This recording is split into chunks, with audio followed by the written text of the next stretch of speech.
Greetings and salutations, everybody. Welcome to AMC Mail Bag. This is the Mailbag episode, the spin-off show, if you will, of AMC Movie Talk. You know, we take questions from you guys every day, but we realized we were getting so many questions, over 1,000 a week, that we started a weekend show to do nothing but take your mailbag questions. My name is John Campy. I'm the editor-in-chief of AMC Movie News. Thank you so much for joining us here today.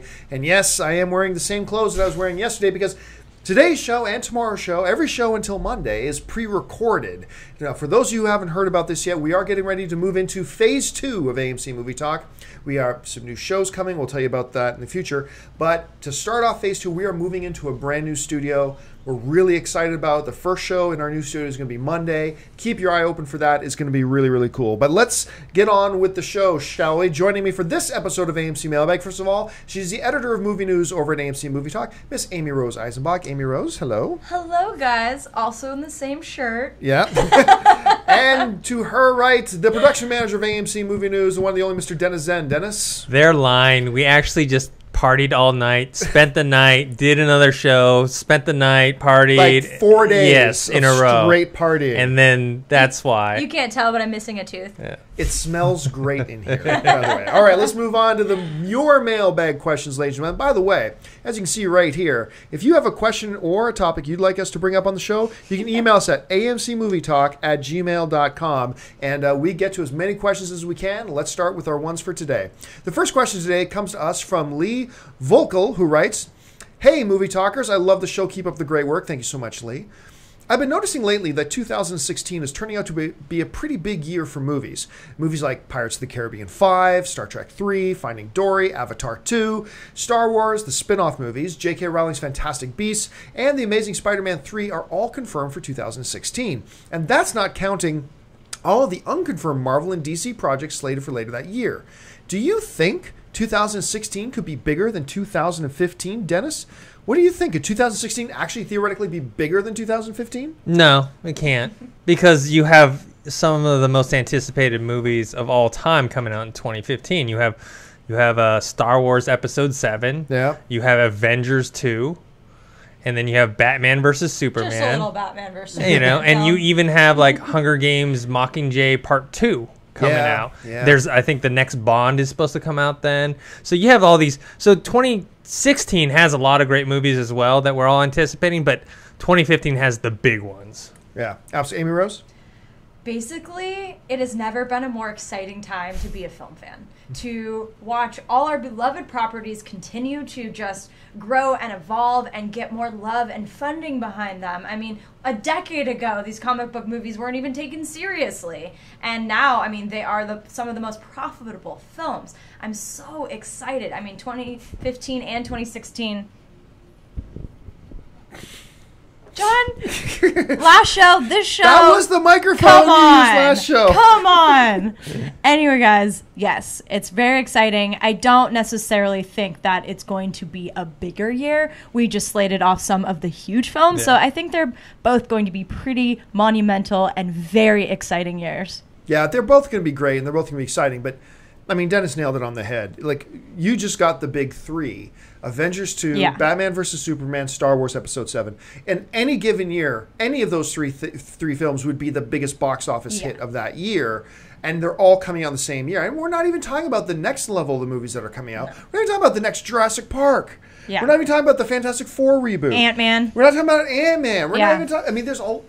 2015 will be the year for the box office. Put a fork in me, I'm done. Yeah. I mean, 2016 is shaping up to be great. And we should probably be giving some more attention to 2016 because it is shaping up to be a really great year. But make no mistake about it, it's not going to touch 2015. Yeah. There's just with those three films alone, it just kind of makes it in a league of its own. So exciting. All right, let's move on to the next question. The next question today comes to us from Rico Lopez, who writes, "Hey, MC Movie Talk, it's Rico. I really love the show. What do you guys think of Jennifer Garner as Wonder Woman, a.k.a. Batman, or Ben Affleck, Batman's wife? What are your thoughts? Thanks. Hope to hear from you." Well... We've gotten so many... I cannot believe how many questions have been sent in to us about Jennifer Garner as Wonder Woman since Ben Affleck was announced as Batman. I am a lifelong Jennifer Garner stalker. I have been in love with Jennifer Garner ever since Alias. Alias. I've been completely in love with this woman. I think Ben knows. Now, I didn't say it to him when I was with Ben. I didn't tell him, by the way, I'm going to steal your wife the first chance that I get. And I didn't mention it to Jennifer Garner the last time I saw her because she was very pregnant at the time. I thought, John, inappropriate. But next time, at some point, Affleck, she will be mine. So that being said, I don't think there's any chance she's going to be Wonder Woman. And it's not just because she's Ben Affleck's wife. First of all, I think the fact that she's Ben Affleck's wife immediately disqualifies her. I don't think we're going to see that in there. But even if she wasn't, Jennifer Garner, as great as I think she is, and I'm as big of a fan as I am, I don't think that's a fit. I don't see her as Wonder Woman. And I don't think anybody in the studio sees her as Wonder Woman. She could be 1,000 other characters and be great in it, but I just don't see her as Wonder Woman. That's just my thought. Amy Rose, what do you think? Yeah, I love Jennifer Garner, and Elektra was not her fault. It was not her fault. It was just a really, really bad movie. But same. Alias. I loved Alias, and she's good. She can be emotional and light and comedic, and also like this badass femme fatale. Like, she is gorgeous, and hell, I might steal her away for Ben Affleck. But no, I don't think that would happen. It also brought some funny comments about when people are talking about Josh Brolin potentially being Batman, because Diane Lane is Superman's mother. So it's really funny to kind of, play with these couples in Hollywood and what they could potentially be. And if Jennifer Garner was cast as Wonder Woman, I can't say I'd be upset about it, but she's not even in my top 5 list. Dennis? Yeah, I mean, even aside, take away the fact that she is Ben Affleck's wife, I'm going to say something unpopular. I just don't buy Jennifer Garner as an action star, as a hero. Aww. Yeah, even in Alias, I liked Alias, but the action scenes for me with her in it and her and Elektra and stuff, I didn't buy it. So I wouldn't want to see her in that role, even if she had nothing to do with Ben Affleck. Wow, I do like her in action personally. Me too. Yeah, oh well. All right, let's move on to the next question. And the next question today comes to us from Alex Crivoloni, who writes, and sorry if I mispronounced your name, Alex. Hey, Movie Talk, I've been watching the show for months and I'm hooked. John, you're the best. Well, thank you. You're a wise man, Alex. I especially apologize if I mispronounced your name. Anyways, I wanted to hear your thoughts on this. Now that J.J. Abrams is directing Star Wars Episode 7, if it's a success, do you think we'll see Abrams directing a future superhero film for Disney? Thanks. Well, I think you can take if Star Wars Episode 7 is a success. I think you can take that word if out of there. I mean, it's going to be huge. Even if it's the worst film in cinematic history, it's going to be really, really huge. It's going to be a success. So really, we can just take the Star Wars stuff out of the equation and boil down your question to, could we ever see a J.J. Abrams directing a Marvel superhero film, a DC superhero film? I think so. I really do. And I think I think it's in his wheelhouse. Completely. That sort of thing. I think he'd be very, very good at it. Don't get me wrong, I'm not jumping up and down to drag J.J. Abrams into a comic book superhero film, but I think he'd be quite good at it. And if I ever heard it was announced that, hey, he's gonna, direct the Wonder Woman feature, he's gonna direct, the third Captain America film or anything like that, I'd be happy to hear it. Yeah, he wouldn't be number 1 on my list, but I'd be very happy to hear it. Dennis, what would you think about a JJ directing a comic book film? I'd be excited for it. I think it's a strong possibility. I think if Star Wars Episode 7, obviously it's going to do well no matter what. Yeah. But let's say it exceeds expectations and it's critically received very well, unlike the prequels were. They probably will try and get him on for maybe a couple more Star Wars. No doubt. But then after that, then they probably will want to keep him around. And the best way is probably a Marvel film. So I foresee it in the future. Yeah, Disney's got him in the fold. Why not keep him there? What do you think, Amy Rose? Yeah, it's very common with acting troupes and studios and directors. I mean, when you find someone that you vibe with and that you work well with, why would you not want to keep them in the family? I mean, look at Kenneth Branagh. He did Thor. He's doing Cinderella. I mean, it happens all the time. Warner Brothers is in the Ben Affleck business. They've now produced 3 of his directorial efforts. So I think that it's very common when you strike, much like in life with friends, that when you like working with people and you trust them and it's, mutually beneficial for both parties, that it could continue. And with someone like Abrams, I mean, he realizes the magnitude of touching these properties. I mean, look at all the magic he was talking about with Star Wars. I mean, it's someone like him that I really have faith in with his universe. I really liked both of his Star Trek films. Yeah. A lot of people thought Into Darkness wasn't as good, but I still thought you could really feel his passion for this universe and his characters, and Yeah, he's definitely. I loved Into I Darkness. did too. I liked it more than the first one. I Yeah, me really too. liked it. So I definitely would. I think it's not, a far-fetched idea to think that he could direct a superhero film, and I would love to see it. I think he's very, very talented. All right, let's move on to the third question today, or the fourth question, I should say. The fourth question today comes to us from Clay Cleberson, who writes, absolutely love AMC Movie Talk. Keep up the great work. Thank you so much, Clay. As a horror/monster movie genre fan, my question is, why are the number of horror films being given theatrical releases diminishing in recent years? I know that the straight-to-DVD market for horror is exploding right now, and I figured that has something to do with it. However, I miss seeing a scary flick on the big screen, and besides paranormal, ghost movies, or possession movies, there really aren't a lot of great horror monster movies playing. Your thoughts? Dennis, why are we not seeing more of these horror/monster slasher type of films in the theaters? I mean, I have to admit, I'm not a huge horror fan, so I haven't been paying attention to the trends. But I am kind of surprised that there aren't more, just because there's been so many lately that the cost and budget of them are so low, and then the return is so high that they haven't tried to do more and tried to release more of these. I mean, look at Insidious and Paranormal Activity and all these movies. It's crazy. Like, what studio doesn't want to make a movie for $5 or $10 million and get like 70, 80, 90 million dollars back? And that's just domestically. So I'm surprised that we don't see more. Amy Rose?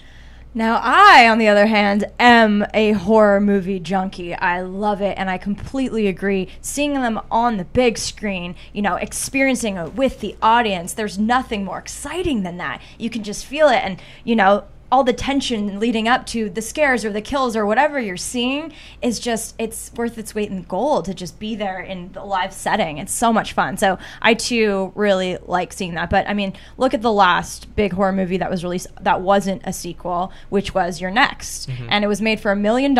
It made what, 20 million, 22 million, which sure is a success considering how much they had on the production, but 22 million at the box office against, say, Harry Potter that's in the billions, or any of the mid-level movies that are at least in, 100 million, whatever. It's all relative, sure, but there is a rate of return. Paranormal costs nothing to make, and they're going to keep making it, much like the Fast and Furious movies. They cost a little more to make, but, if it keeps making money, they're going to keep going. Insidious 3, we already heard the confirmation is coming. So, I personally would like to see more original horror films like Cabin in the Woods. That's the last great, amazing horror film that I saw. And I personally really liked Insidious 2. It was very weird, which is definitely my cup of tea. But yeah, I mean, again, we've talked about this many times. There's a formula to this kind of stuff. And when they find something that works, they're going to continue down that path. Unfortunately, I want more original ideas. It's a conundrum. The way I see it, there is a very sticky predicament that studios find themselves in here, because I believe, first of all, they want to make any movie that is going to make money and that the audiences will like and want to get out and watch. Yeah.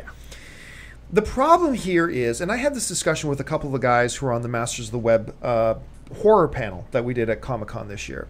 And part of the problem is that it's one of two things. It's either A, that horror fans don't go out and support horror films enough, or B, the community of horror fans isn't big enough at this point.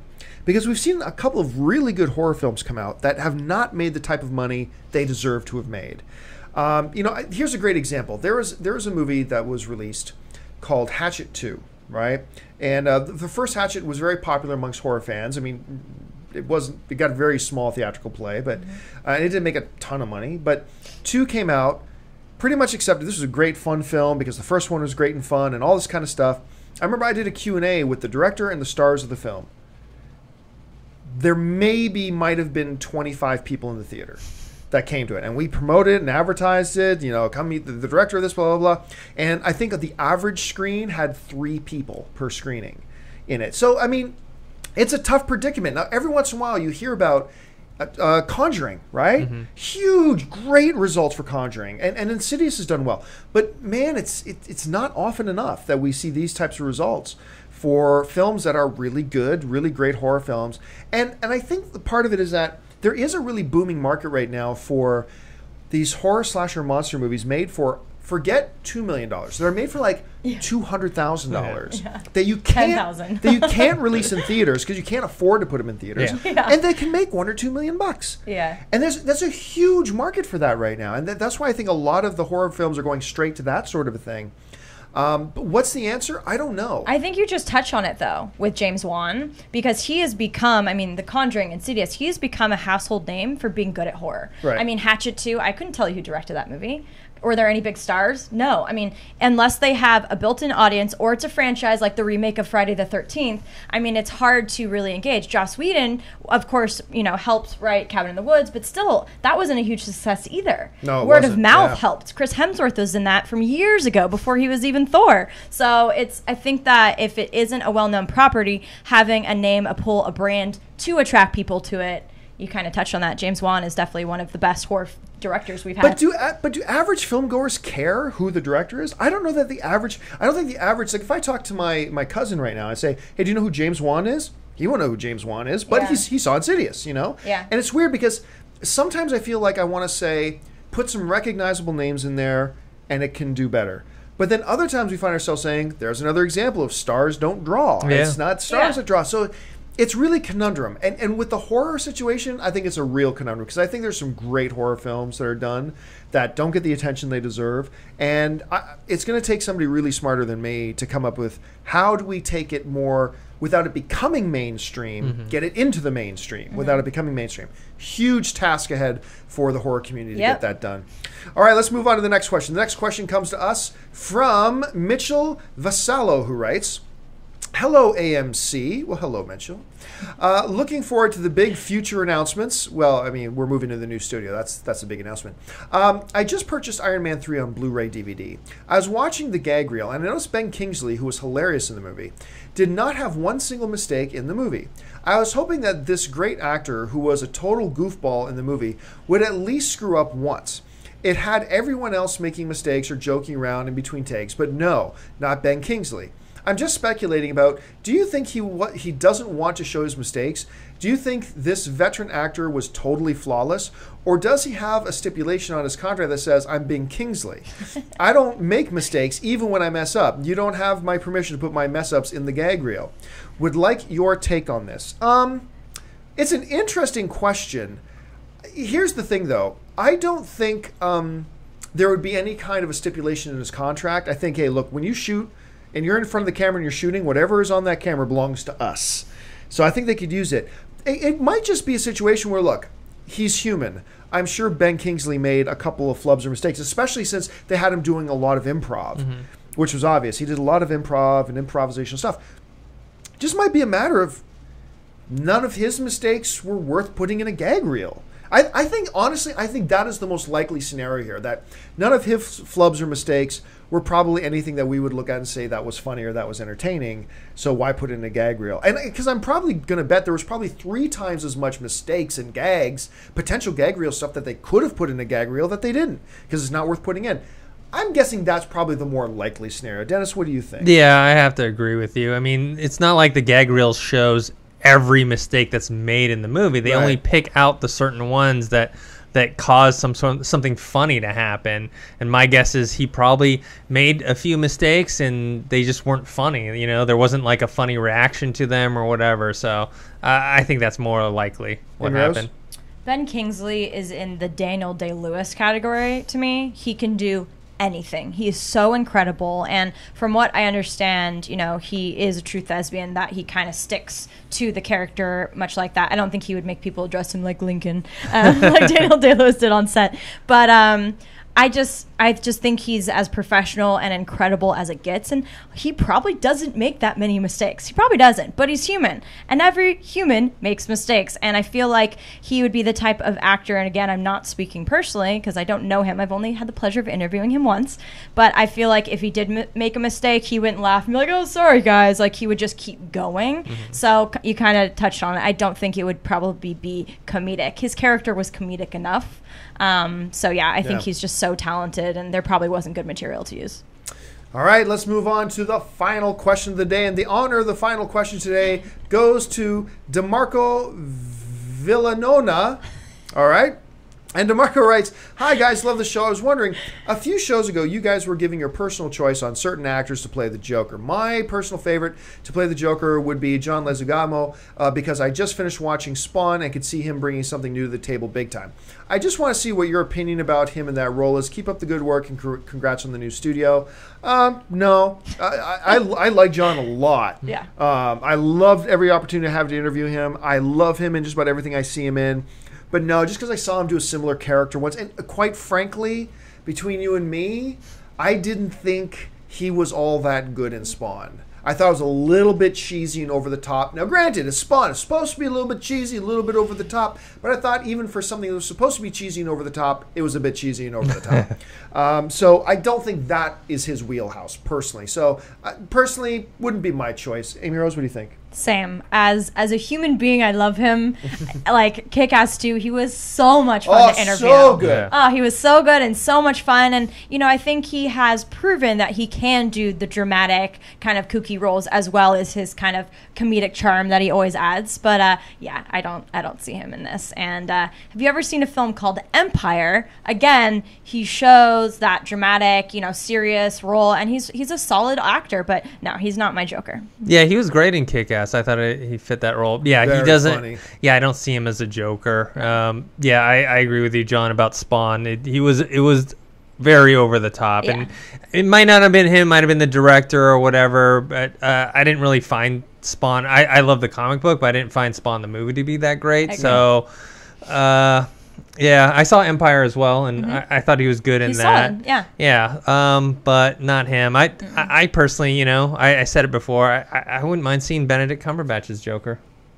Yeah, and I still like the dude from Crispin Glover. Crispin Glover. Yeah, I he's still nuts. like. That's still my. I mean, they'll never pick Crispin Glover, but most people are like, who's Yeah, that? Oh, the but- guy from Back to the Future. and the guy from Charlie's Angels, and the guy He's a from good Hot Tub Time Machine. Remember? Oh, that's right. He's the guy with the lost his arm. Yeah. Yeah. That's right. And he was of course He's a Grendel good creep. in he was Grendel in Beowulf. Okay. Which he gave a great motion capture performance in that and did a great voice and all that kind of stuff. He was so creepy in Charlie's Angels with the He hair. was. Yes. And the hair. Sniffing the So hair. So great. creepy.